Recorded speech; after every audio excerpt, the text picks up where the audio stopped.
Creative ಕಿಡ್ಡೂಸ್ನವರ ಹೊಸ ಶಾಖೆ ಪ್ರಾರಂಭ ಆಗಿದೆ. ಶಿವಮೊಗ್ಗದಲ್ಲಿ ಕಳೆದ ಹಲವಾರು ವರ್ಷಗಳಿಂದ ಈ ಶಾಲೆಯನ್ನ ಪ್ರಾರಂಭ ಮಾಡಿ ಆ ಶಾಲೆಯನ್ನ ಬಹಳ ಪ್ರೋಗ್ರೆಸಿವ್ ಆಗಿ ನಡೆಸಿಕೊಂಡು ಬಂದಂತವರು ರಾಮಕೃಷ್ಣ ಶೆಟ್ಟಿ ಮತ್ತು ದೀಪ್ತಿ ಆರ್ ಶೆಟ್ಟಿ ಅವರು.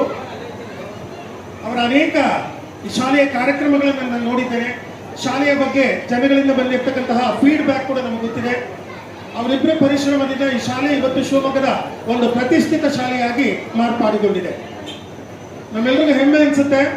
ಯಾಕಂದ್ರೆ ಮೂಲತಃ ಬೇರೆ ಉದ್ಯೋಗದಿಂದ ಬಂದು ಆನಂತರ ಶಿಕ್ಷಣ ಕ್ಷೇತ್ರಕ್ಕೆ ಕಾಲಿಟ್ಟು ಈ ಕ್ಷೇತ್ರದಲ್ಲಿ ಏನೆಲ್ಲ ಸಾಧನೆಗಳನ್ನು ಮಾಡಬೇಕೋ ಎಲ್ಲ ಸಾಧನೆಗಳನ್ನು ಮಾಡಿದ್ದಾರೆ. ಸಾಧನೆಯ ಜೊತೆಗೆ ಆ ಮಕ್ಕಳಿಗೆ ಸಿಕ್ಕಿರ್ತಕ್ಕಂಥ ಸಂಸ್ಕಾರ ಮತ್ತು ಆ ಕ್ವಾಲಿಟಿ ಎಜುಕೇಶನ್ ಎರಡನ್ನೂ ಕೂಡ ಮಕ್ಕಳು ಪಡ್ಕೊಂಡಿದ್ದಾರೆ.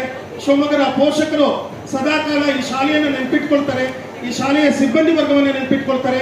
ಇಲ್ಲಿಯ ಶಿಕ್ಷಕರು ಮುಖ್ಯವಾಗಿ ತಮ್ಮೆಲ್ಲ ಅನುಭವಗಳನ್ನು ದಾರೆ ಎರೆದು ಆ ಮಕ್ಕಳಿಗೆ ಆ ತಾಯಿತನದ ಪ್ರೀತಿಯನ್ನ, ಎಲ್ಲ ರೀತಿಯಲ್ಲ ಅಕ್ಕನ ಪ್ರೀತಿಯನ್ನ, ಎಲ್ಲ ಪ್ರೀತಿಯನ್ನು ಕೊಟ್ಟುಬಿಟ್ಟು ಈ ಶಾಲೆಯ ಮಕ್ಕಳನ್ನ ಸಂಸ್ಕೃತವಂತರನ್ನಾಗಿ ಮಾಡಿದ್ದಾರೆ, ಸಂಸ್ಕಾರವಂತರನ್ನಾಗಿ ಮಾಡಿದ್ದಾರೆ. ಹಾಗಾಗಿ ನಮ್ಮೆಲ್ಲರಿಗೂ ಹೆಮ್ಮೆ ಇದೆ. ಇವ್ರ ಕೈಯಲ್ಲಿ ಒಂದು ಒಳ್ಳೆಯ ಶಿಕ್ಷಣ ಸಂಸ್ಥೆ ಸಿಕ್ಕಿದೆ. ಇದು ಮುಂದಿನ ದಿವಸಗಳಲ್ಲಿ ಶಿವಮೊಗ್ಗದಲ್ಲಿ ಮೇಲ್ಮಟ್ಟದಲ್ಲಿ ಅಗ್ರ ಪಂಕ್ತಿಯಲ್ಲಿ ಇಡೀ ಶಿವಮೊಗ್ಗ ಜಿಲ್ಲೆಗೆ, ಇಡೀ ಕರ್ನಾಟಕ ರಾಜ್ಯಕ್ಕೆ ಇದು ವಿಸ್ತರಿಸಬೇಕು. ಇದರ ಈ ಒಂದು ಕ್ವಾಲಿಟಿ ಎಜುಕೇಶನ್ ಎಲ್ಲ ಮಕ್ಕಳಿಗೂ ಸಿಗಬೇಕು ಅಂತ ಹೇಳಿ ಶಿವಮೊಗ್ಗ ಬಂಟನ ಯಾನೆ ನಡವರ ಸಂಘದ ಅಧ್ಯಕ್ಷನಾಗಿ ನನ್ನ ಇಡೀ ತಂಡದ ಪರವಾಗಿ ನಾನು ಹೃತ್ಪೂರ್ವಕವಾಗಿ ಅವರಿಗೆ ಶುಭ ಹಾರೈಸ್ತಾ ಇದ್ದೇನೆ.